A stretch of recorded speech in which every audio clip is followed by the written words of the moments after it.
Hello and welcome back to the Tao of Humaning.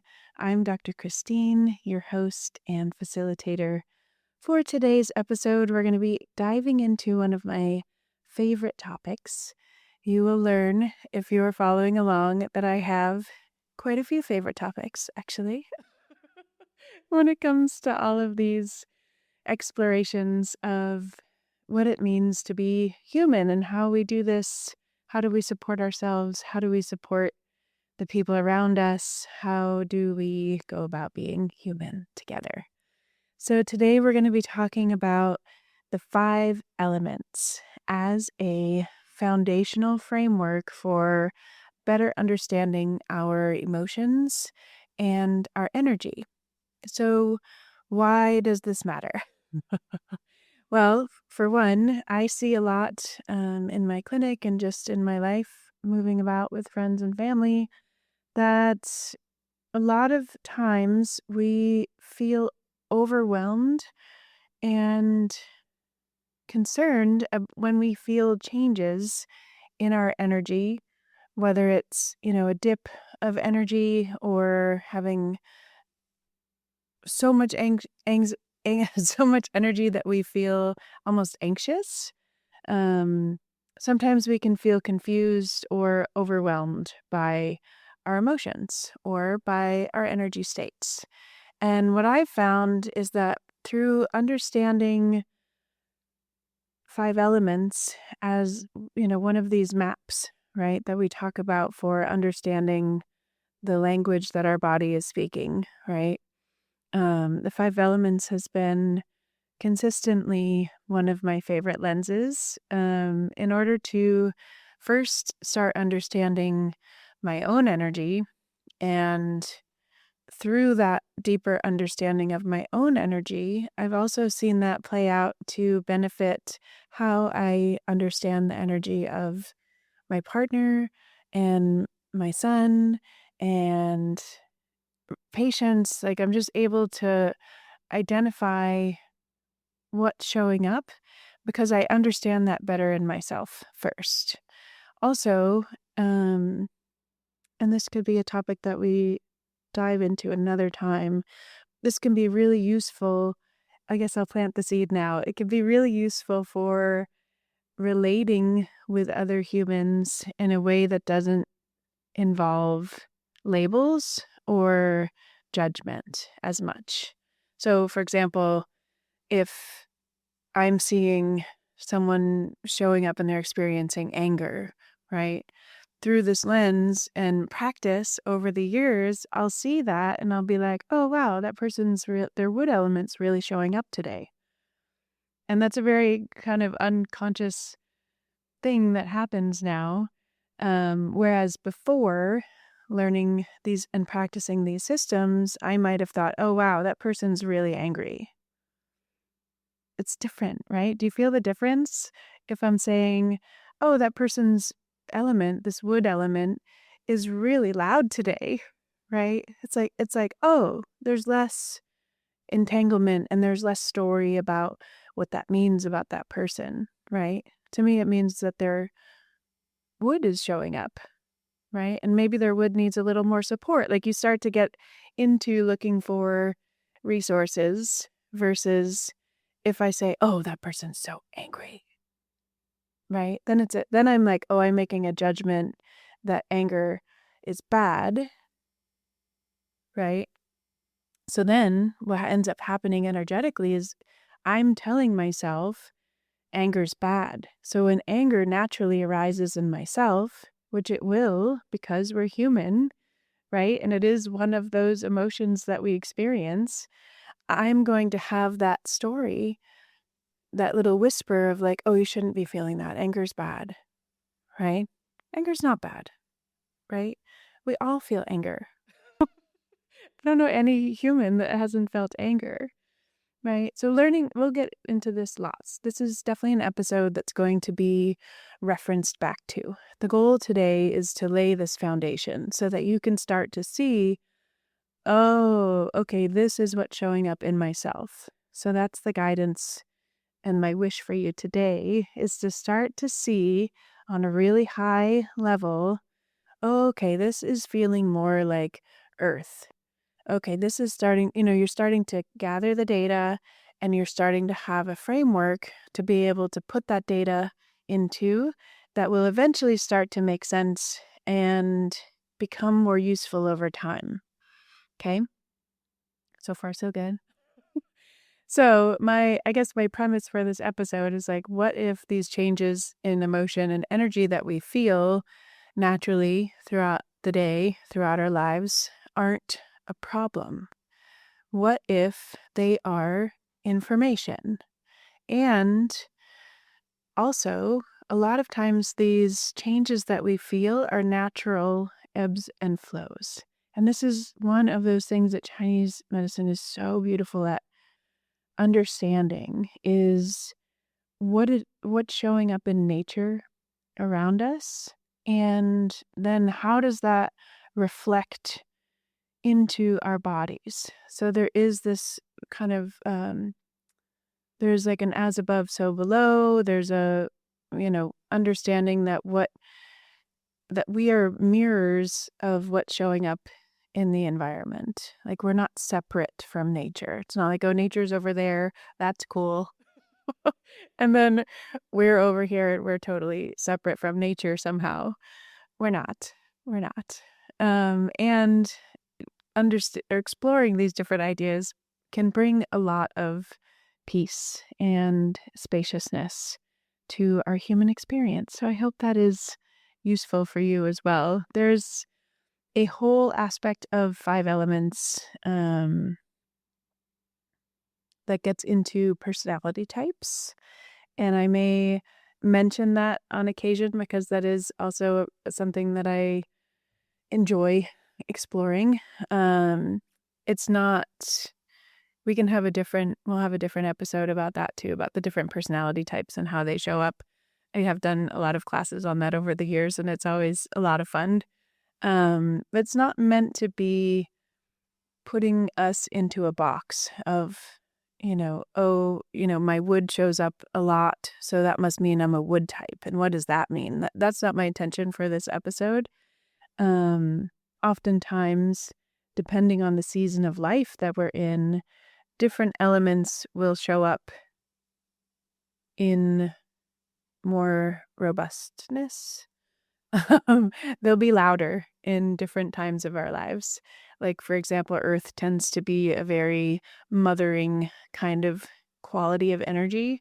And so a lot of times moms will have more expression of their earth element because that's the natural phase that they're in, especially when the children are very small. And that, again, will change over time when the kids get bigger. So anyway, I don't want to dive too far off the rabbit hole because some of you are very new to this and you're probably like, what are these elements that she's even talking about?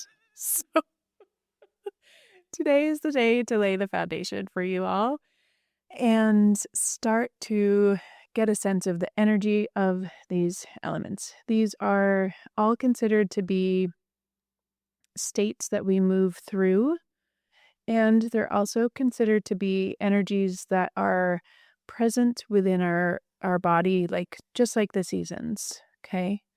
So each of these elements is found in nature. So the five elements are you ready? They're wood, fire, earth, metal, and water.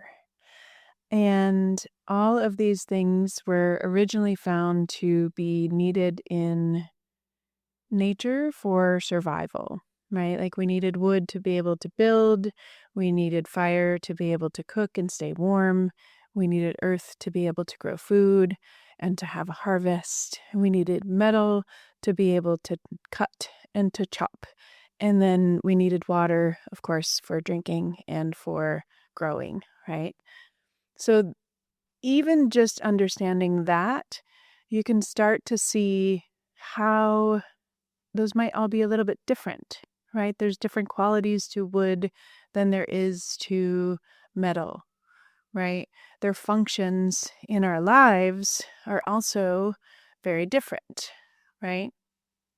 So the way that we start to look at these is today we're going to look briefly at the themes for each of the elements and then kind of what is their emotional undercurrent when it's in balance and when it's out of balance. And that's something that I'll come back to often, is this idea of being in balance or out of balance. We're always shifting and changing. I don't think there's a human alive, most likely, that is in a state of total balance in all of their elements at all times. It just isn't how humaning works. I don't think we're meant to have um, that level of like broad spectrum balance. I do think that our systems and our body naturally want to move toward balance. So that's a lot of where acupuncture comes into play too, is we're reminding the body of that balance and we're encouraging that direction and removing things that might be getting in the way of that balance. um, but for today, let's think just on the energetics of the season and then the emotion. I think that's going to be probably the most useful to get us started. And I don't want to keep you here for 3 hours today. So my goal is to be mindful of our time and attention. So for wood, we often kick off with wood because it is the energy of springtime. And so wood is that energy of a sprout breaking through the soil and coming up through the earth. And this whole energy of new beginnings has to do with the wood element. Also, same energy of birth, giving birth is a very wood moment. It's that like starting fresh, coming in, we got lots of energy, right? That wood wants direction and movement. It's that part of us that needs to move our bodies. It needs to move our minds. It needs to have a bit of a sense of adventure. When we want that and we're not getting it, so when we're not moving our bodies, we can feel a sense of frustration. And so that like frustrated, like that kind of energy is wood. Okay. And that can range all the way from a simple irritation to being like, oh, the guy cut me off in car line, whatever it is, right? I'd use that as a gauge for my wood element when I'm in car line. Like yesterday, I was like really irritated and I was like, oh, my wood needs some movement. Like I need to go make sure that I move my body later. Like mental note, got it. Because I know it doesn't really matter in the grand scheme of my schedule. If someone cuts me off in car line, it doesn't matter. It doesn't make a difference at all. But some days it does. Or it feels like it does, right? So that's that wood energy, and it can go from mild irritation all the way to full-blown rage. So there are a spectrum within all of these elements, but they all have that similar vibrational quality, okay? When wood is really in balance, that's when we are able to sit down and we have this amazing sense of vision for our future. And there are reasons why these things all go together, but there's a sense of vision and there's a clarity that comes when wood is really in balance and flowing. The wood element needs that momentum and movement because it wants direction. Okay. So in our own lives, having these kind of checks of like, oh, my wood's a little off today, right? Feels a lot better than like, oh, I don't know, making up all kinds of stories about ourselves or others. It's just more joyful to feel like, oh, okay, my wood's up. I got to go work out later. Okay, so that's wood. Wood is springtime. After spring comes summer. Summer is the element of fire. Fire is warmth. Fire is also a high energy element. It's the season of summer. So it's about, if you think about what you're doing in summer generally, right? You're connecting, you're out, you're having bonfires, you're doing all of these things that are connecting and oftentimes very filled with joy. And so joy is one of the emotions of the fire element. So when we feel joy, that is nourishing to all of the systems that are associated with the fire element.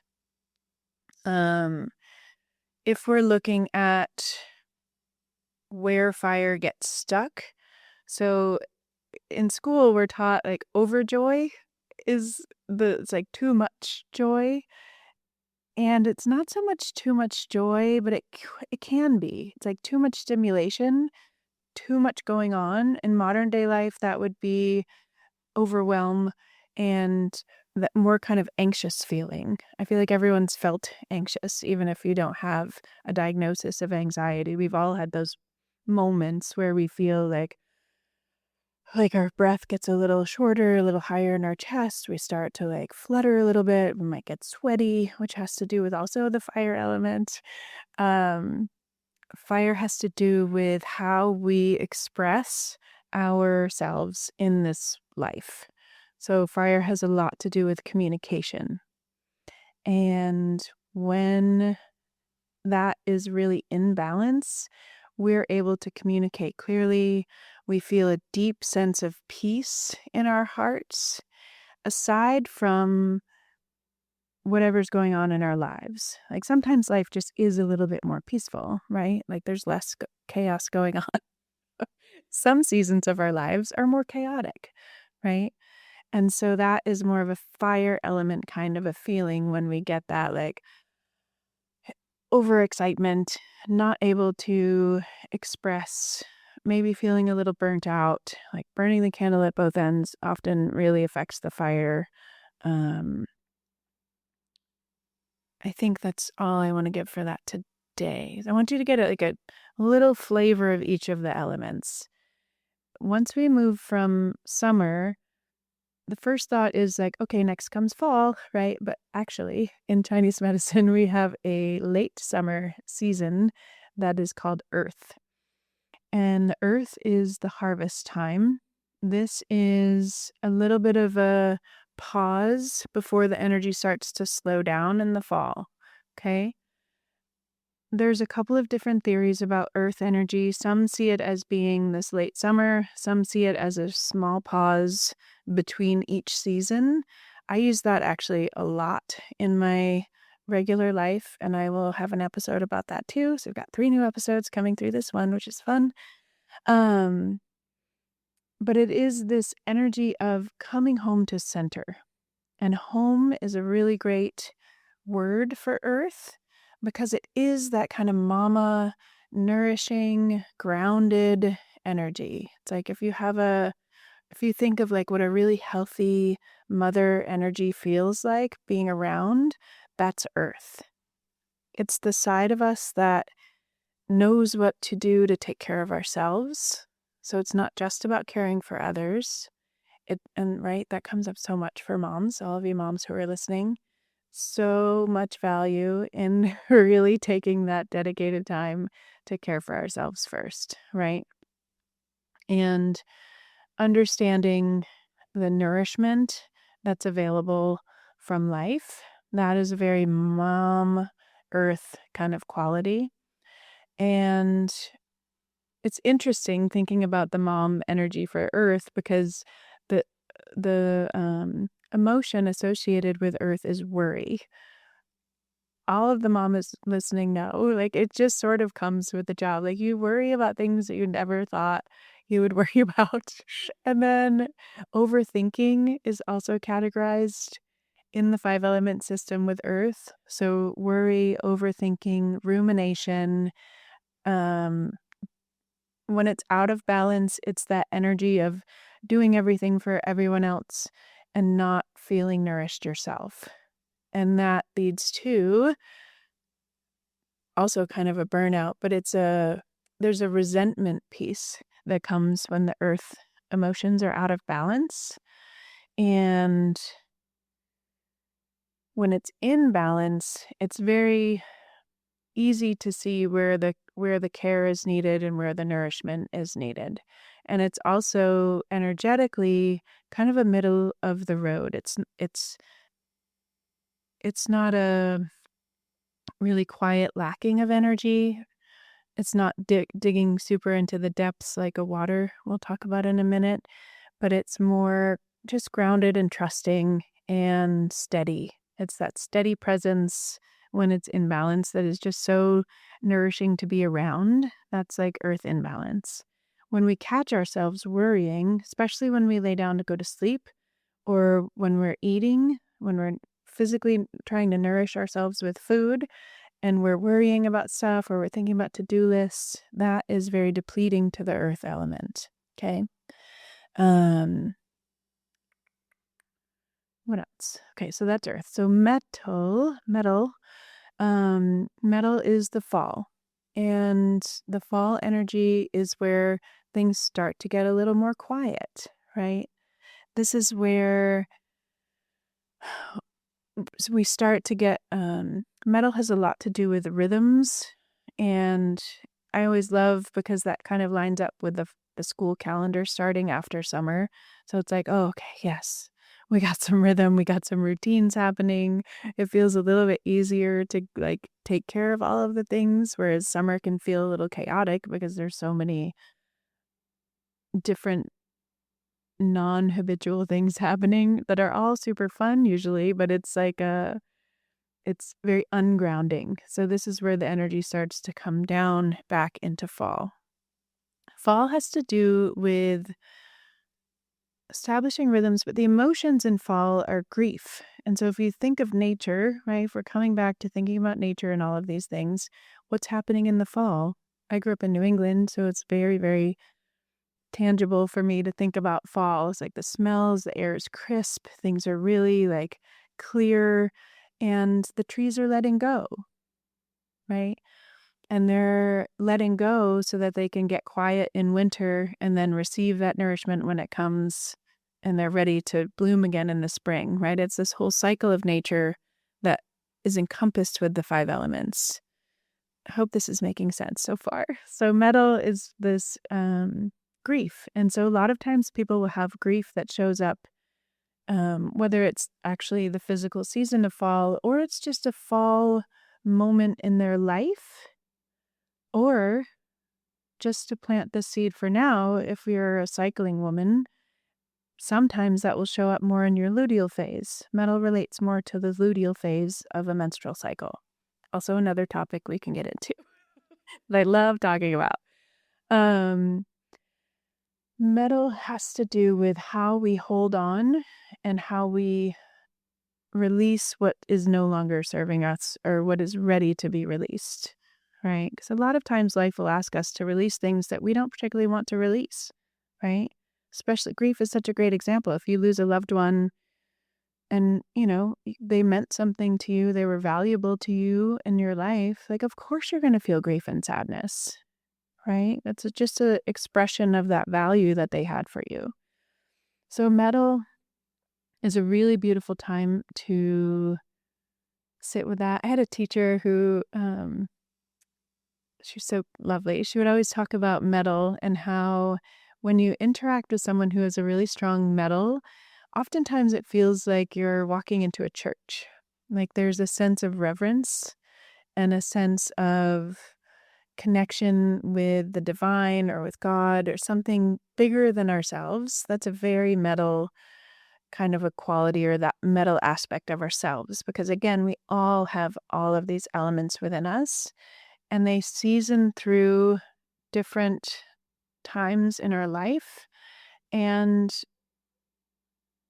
yeah, sometimes you can be feeling more than one of these. I think that's the other piece that I want to share today. So metal is this energy of fall. It's a little bit quieter. It has to do with grief and sadness. There's also a bit about integrity for metal. I don't want to get too much into the personalities, but metal is kind of a fun one to start that with. But metal has to do with integrity. So being clear on your values. If you think about metal as money, something like coins, or gold, silver, right? All the metals have value, right? And so when we get clear on what our values are and we're living our life in alignment with those values, that is a really healthy expression of metal. Okay. And it also plays together with this ability to be able to let go with ease. And as we let go, so the large intestine relates with the metal in Chinese medicine, and the lungs are the other paired organ. And the lungs have to do with how we receive. right? How we receive inspiration, literally breath and air, and also how we receive inspiration from above, right? Or from around us in our world. What do we find inspiring? And how do we hold that as a value and live from there? Okay. So noticing where you're feeling grief and sadness, noticing where you're feeling your energy being a little bit lower sometimes, and this is a point I really wanted to make today, sometimes your energy is lower because it needs to be a little bit lower. And that's okay. It doesn't mean that you need to necessarily like go get a coffee or change your supplements or go see a doctor. Sometimes, right? Obviously, make sure you're seeing your doctors. But my point is more that, like, noticing these natural ebbs and flows makes that space for you to be able to say, "Is this like, what is really being asked right now? What am I being told by my body?" Right? And those are always really valuable questions, which brings us to water. And water is the deepest depths of life. It is the winter season. Water is all about depth and that deep, deep wisdom and energetic reserves that we have.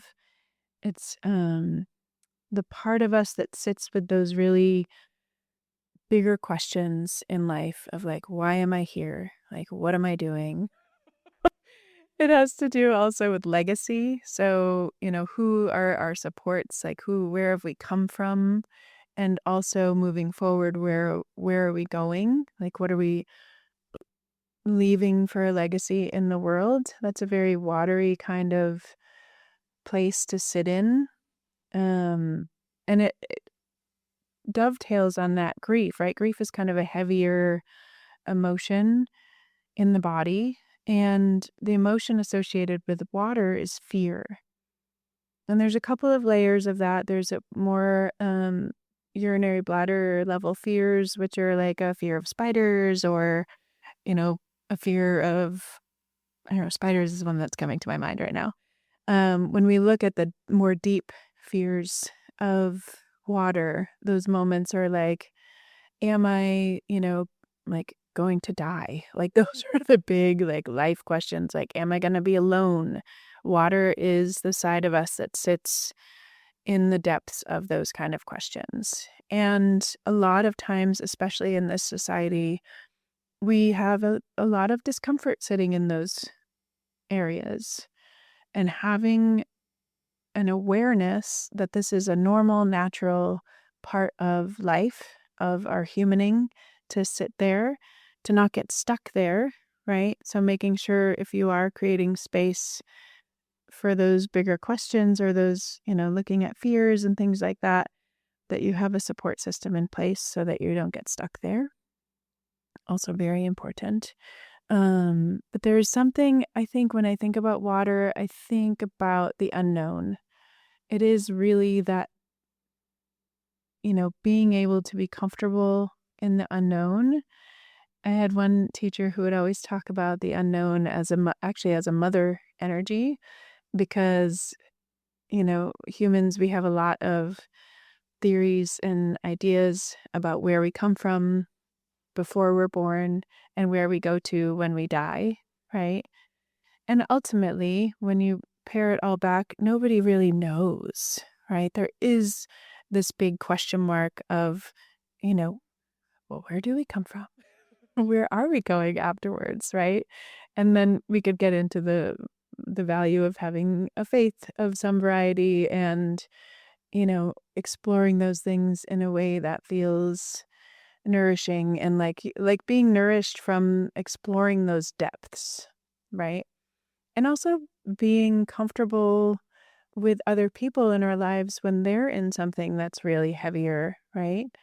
And I think when we're first learning five elements or first hearing about it, honestly, the reminder is also great, even for people who have explored this before, noticing how our body responds when we're in those more quiet moments or we're sitting with someone who's in those quiet moments, right? how are we? And again, this isn't a place to have judgment on these things. This is really just collecting data about how your system is doing. Like, how's your water element feeling? Is it scared? Does it need some reassurance? If so, where would that reassurance come from? Right? Where would be the place to go to get that? Um, if not yourself, of course. But noticing, like, do you want to get up and run? Like, do you feel super uncomfortable? Like, if you're sitting with someone, they just found out their partner passed away, or, something big happens that brings up a lot of fear and unknown for people. Are you comfortable or not? And if not, how does it feel? Like, do you feel fiery? Do you feel angry? Do you feel sad? Like, what's the emotional tone that you're most comfortable with? And where do you feel less comfortable? There's nothing good or bad about, oh, I'm really comfortable with grief, but I'm not comfortable with wood. Great. It's just good information to have, right? Because as we explore the elements in these different ways, there are so many ways that we can learn to become more comfortable with all of the elements. And I really think that is an incredibly valuable exploration for everybody. I think I wish that everyone could know about five elements as a framework for understanding our energy and our emotions in a way that doesn't have the judgment and doesn't have any necessarily kind of problematic orientation to it. It's really just getting to know ourselves on a different level. And then the more that we know ourselves, the better we can support ourselves. And then the better we support ourselves, the better we can show up in our lives and be there for the people and the things that we love. Right? Okay. So your homework, if you will, or your quest, should you choose to accept it, is to observe and see, just start noticing where you seeing these different kinds of energies showing up in your life, and just getting curious and paying attention. And then in future episodes, we'll be using the five elements as a framework for more specific things. We'll talk about hormones. There's amazing, amazing, amazing things for hormones for men and women with the five elements. There's things we can talk about with relationships and how we interact with each other. Maybe we'll do some personality conversation first. And then in general, how we work through transitions and change in our lives. Using the five elements to guide and support is a really beautiful framework. So thank you for being here once again. I really, really, really treasure this time together, and I look forward to seeing you on our next episode.